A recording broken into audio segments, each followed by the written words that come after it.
Then this same humpback whale and the Greenland whale, each of these has baleen; but there again the similitude ceases. And it is just the same with the other parts above mentioned. In various sorts of whales they form such irregular combinations, or in the case of any one of them detached, such an irregular isolation, as utterly to defy all general methodization formed upon such a basis. On this rock every one of the whale naturalists has split. But it may possibly be conceived that in the internal parts of the whale, in his anatomy, there at least we shall be able to hit the right classification. Nay, what thing, for example, is there in the Greenland whale's anatomy more striking than his baleen? Yet we have seen that by his baleen it is impossible to correctly classify the Greenland whale. And if you descend into the bowels of the various leviathans, why there you will not find distinctions a 50th part as available to the systematizer as those external ones already enumerated. What then remains? Nothing but to take hold of the whales bodily, in their entire liberal volume, and boldly sort them that way. And this is the bibliographical system here adopted; and it is the only one that can possibly succeed, for it alone is practicable. To proceed. Book I, Folio, Chapter 4, Humpback. This whale is often seen on the northern American coast. He has been frequently captured there and towed into harbor. He has a great pack on him like a peddler, or you might call him the Elephant and Castle whale. At any rate, the popular name for him does not sufficiently distinguish him, since the sperm whale also has a hump, though a smaller one. His oil is not very valuable. He has baleen. He is the most gamesome and light‐hearted of all whales, making more gay foam and white water generally than any other of them. Book I, Folio, Chapter 5, Razor Back. Of this whale little is known but his name. I have seen him at a distance off Cape Horn. Of a retiring nature, he eludes both hunters and philosophers. Though no coward, he has never yet shown any part of him but his back, which rises in a long sharp ridge. Let him go. I know little more of him, and nor does anybody else. Book I, Folio, Chapter 6, Sulphur Bottom. Another retiring gentleman, with a brimstone belly, doubtless got by scraping along the Tartarian tiles in some of his profounder divings. He is seldom seen, at least I have never seen him, except in the remoter southern seas, and then always at too great a distance to study his countenance. He is never chased; he would run away with rope walks of line. Prodigies are told of him. Adieu, Sulphur Bottom; I can say nothing more that is true of ye, nor can the oldest Nantucketer. Thus ends Book I, Folio, and now begins Book II, Octavo. Octavos. These embrace the whales of middling magnitude, among which present may be numbered 1. The Grampus; 2. The Blackfish; 3. The Narwhale; 4. The Thrasher; 5. The Killer. Footnote: Why this book of whales is not denominated the Quarto is very plain; because while the whales of this order, though smaller than those of the former order, nevertheless retain a proportionate likeness to them in figure, yet the bookbinder's quarto volume, in its dimensioned form, does not preserve the shape of the folio volume, but the octavo volume does. End of footnote. Book II, Octavo, Chapter 1, Grampus. Though this fish, whose loud sonorous breathing, or rather blowing, has furnished a proverb to landsmen, is so well known a denizen of the deep, yet he is not popularly classed among whales; but possessing all the grand distinctive features of the Leviathan, most naturalists have recognized him for one.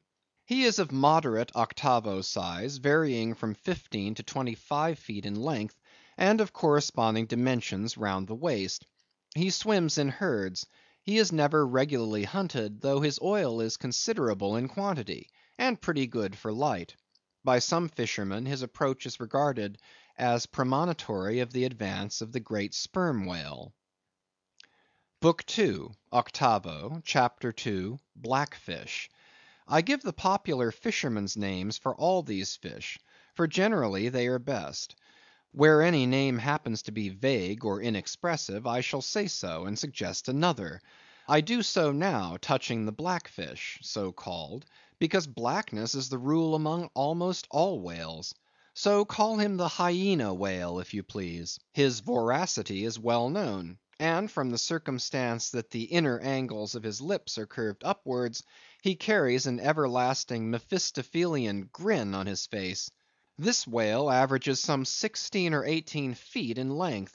He is found in almost all latitudes. He has a peculiar way of showing his dorsal hooked fin in swimming, which looks something like a Roman nose. When not more profitably employed, the sperm whale hunters sometimes capture the hyena whale, to keep up the supply of cheap oil for domestic employment, as some frugal housekeepers in the absence of company, and quite alone by themselves, burn unsavory tallow instead of odorous wax. Though their blubber is very thin, some of these whales will yield you upwards of 30 gallons of oil. Book 2, Octavo, Chapter 3, Narwhale, that is, Nostril Whale. Another instance of a curiously named whale. So named, I suppose, from his peculiar horn being originally mistaken for a peaked nose. The creature is some 16 feet in length, while its horn averages 5 feet, though some exceed 10, and even attain to 15 feet. Strictly speaking, this horn is but a lengthened tusk, growing out from the jaw in a line a little depressed from the horizontal. But it is only found on the sinister side, which has an ill effect, giving its owner something analogous to the aspect of a clumsy left-handed man. What precise purpose this ivory horn or lance answers, it would be hard to say. It does not seem to be used like the blade of the swordfish and billfish, though some sailors tell me that the narwhale employs it for a rake in turning over the bottom of the sea for food. Charley Coffin said it was used for an ice piercer, for the narwhale rising to the surface of the polar sea, and finding it sheeted with ice, thrusts his horn up, and so breaks through. But you cannot prove either of these surmises to be correct. My own opinion is, that however this one-sided horn may really be used by the narwhale, however that may be, it would certainly be very convenient to him for a folder in reading pamphlets. The narwhale I have heard called the tusked whale, the horned whale, and the unicorn whale. He is certainly a curious example of the unicornism to be found in almost every kingdom of animated nature. From certain cloistered old authors I have gathered that this same sea unicorn's horn was in ancient days regarded as the great antidote against poison, and as such preparations of it brought immense prices. It was also distilled to a volatile salts for fainting ladies, the same way that the horns of the male deer are manufactured into hartshorn. Originally it was in itself accounted an object of great curiosity. Blackletter tells me that Sir Martin Frobisher, on his return from that voyage when Queen Bess did gallantly wave her jewelled hand to him from a window of Greenwich Palace, as his bold ship sailed down the Thames, "When Sir Martin returned from that voyage," saith Blackletter, "on bended knees he presented to her Highness a prodigious long horn of the narwhale, which for a long period after hung in the castle at Windsor." An Irish author avers that the Earl of Leicester on bended knees did likewise present to her Highness another horn, pertaining to a land beast of the unicorn nature.